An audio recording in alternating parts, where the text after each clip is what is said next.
ইস, ও মা গো।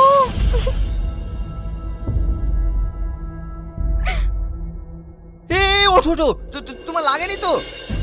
ছাড় আমাকে, অসভ্য জানোয়ার কোথাকার। আমি কিছু বুঝিনি, তুই আমাকে টাচ করার জন্য ইচ্ছা করে ধাক্কা মেরেছি।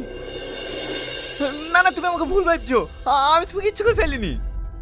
চুপ কর জানোয়ার, রাস্তায় মেয়ে দেখলে গায়ে ঢলে পড়তে ইচ্ছা করে না? তোকে এর আগে ভালো করে বুঝিছি, বুঝিসনি। থাম, এক্ষুনি থানায় ফোন করছি। না না বোন, থানায় ফোন করো না। ও এরকম ভুল আর কখনো করবে না। ওর হয়ে আমি ক্ষমা চাইছি, এবারকার মতো ক্ষমা করে দাও। ঠিক আছে, তোমার বন্ধুকে ভালো করে বুঝিয়ে দাও, দ্বিতীয়বার যেন আবার চোখের সামনে না আসে। এই চ।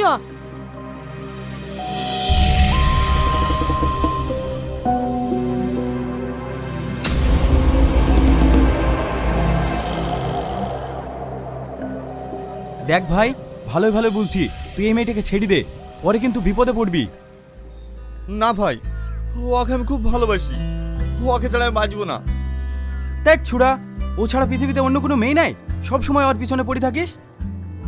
দেখ ভাই, আমার অন্য কোনো মেয়ের দিকে তাকাতে ইচ্ছাই করে না, ওকে আমার খুব ভালো লাগে। তাহলে আমি আবার কি বলবো? যেদিন বেকায়দা পড়বি সেদিন ঠিক বুঝতে পারবি। চ।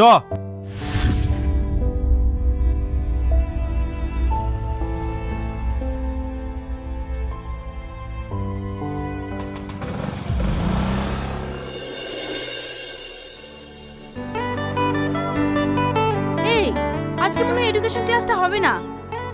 হবে কি করে? রহমান স্যারই তো আসেনি। এই রিঙ্কি, ওইটা দেখ। ছি ছি, কি অসভ্য ছেলে রে, মেয়েদের বাথরুমে উঠে বসে আছে।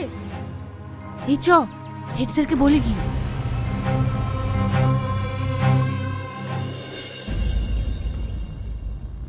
কোথায় সে জানোয়ারটা? কোথায়? ওই দেখেন স্যার। এ অসভ্য ছেলে, নাম বলছি, তারপর তো মজা দেখাচ্ছি।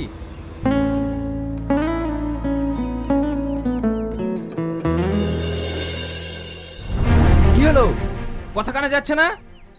স্যার, আপনার কথা তো শুনছে না, লোকাতে গুতি মারবো। মার।